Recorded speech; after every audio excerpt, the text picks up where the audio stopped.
سلام، مرحبا بكم في قناة يوميات أم راسم. إن شاء الله تكونوا كلكم بخير وتكونوا بصحة جيدة يا رب، وتكونوا هنيين متهنيين يا ربي آمين. نبداو لا فيديو تاعنا اليوم. اقترحت عليكم حلوى تاع العيد، إن شاء الله تنال إعجابكم. هي صابلي بريستيج بموس الجوزية. وصفة سهلة وفي نفس الوقت بنينة وحاجة باهية. إن شاء الله تعجبكم وتجربوها. هنايا المقادير تاع الوصفة، اني حطيت لكم تاع 25 حبة. انتي كي تبغي ديري اكثر من 25 حبة، ضاعفي الكمية. كيما 125 غرام زبدة، ديري باطا كامل تاع 250 غرام. نبداو الوصفة تاعنا. عندي 125 غرام زبدة. من الأحسن تكون زبدة طرية بدرجة حرارة الغرفة. أنا هنايا كانت باردة بصح خلطت بالباتور. إذا عندك إذا بديت درتي الزبدة طرية، خلطي بيدك برك وتجيك صابلي تاعك مليح. هنايا زدت بيضة كاملة، ومن بعد زدت 3 مغارف كبار تاع سكر كلاصي ثاني مغربل، وزدت فاني، وزدت 3 ملاعق كبار تاع زيت. خلطتهم مليح مليح بالباتور حتى تحصلت على كريمة. من بعد لحت نشا، وبديت نجمع بالفرينة حتى تحصلت على عجينة تكون طرية.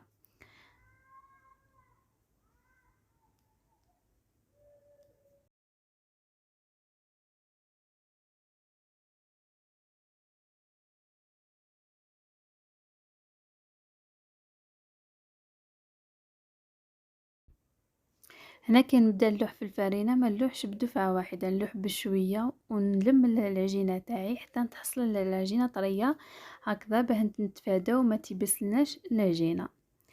هاي العجينة تاعي نديرها في بابي ونبدا نخدم. انا هنايا ديما ندير ساشي لتحت، ومن بعد ندير العجينه وندير ساشي من الفوق باه نحل العجينه تاعي. هكا تسهل عليا الخدمه. شوفوا المول اللي خدمت به راهو حبه صغيره. كي تجي حبه تاعو صغيره تجي باهيه. خير ما ديري المول تاعك يكون كبير شويه، الحبه تاعك شويه تجي باشعه، ومنها تزيد تهزلك الشيكولا بزاف، تهزلك في كلش تهزلك بزاف. هنايا طبعت الصابلي تاعي. ندير طابع في شويه فرينه ونكمل نطبع حتى نخلص. طيبتهم. انا نشتيه شويه محمر لتحت، لا بغيتي تخليه اصفر عسيه برك كي تعودي طيبي عسيه. آه، طيبته كامل، ومن بعد رحت ندير لاموس تاع الجوزية. انا عطيت لكم ثاني مقادير تاع 25 حبة لاموس تاع الجوزية.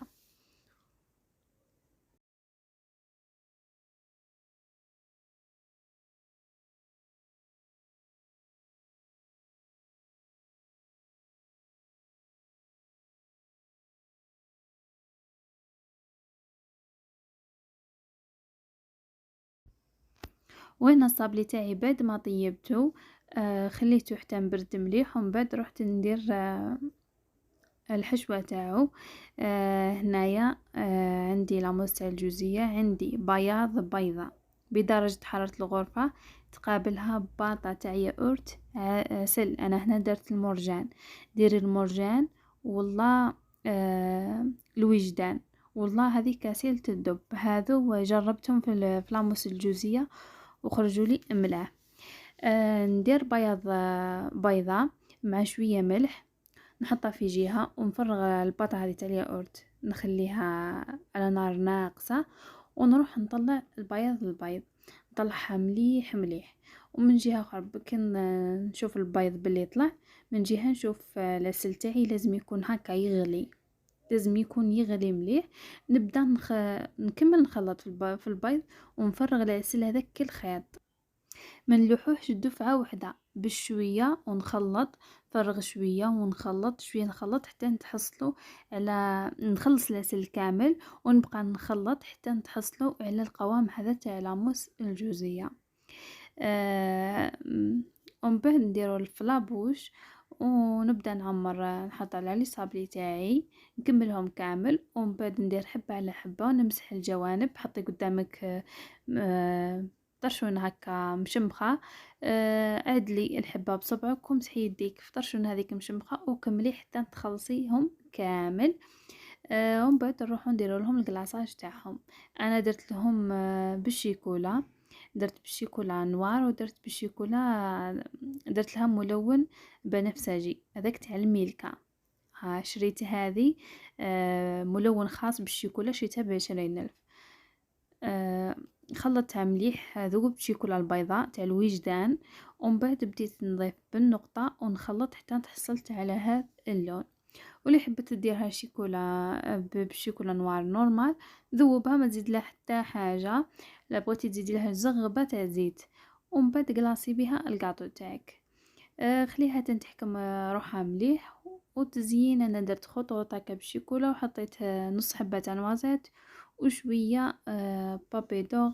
هذا مكان التزيين يبقى اختياري كل وحده والذوق تاعها وكل وحده وكيما حبت تزين. متتقيدوش بواش حطيت لكم انا. وهاي النتيجة تاع الكاطو تاعي، هذاك اللي درت ناكخي. كاين اللي يتبع، انا درت غبرة خلطته بشوية زيت ورشيت بالبانسو. هذا ما كانش عندي هذاك اللي يجي مخلط. وهاي الحبة بعد ما قسمتها. والله يا البنات جا بنين بنين بنين. ان شاء الله تعجبكم الوصفة وتجربوها. وحنا وصلنا لنهاية الفيديو. ما عليا غير نقول لكم تهلاو في رواحتكم، دمتم في رعاية الله وحفظه.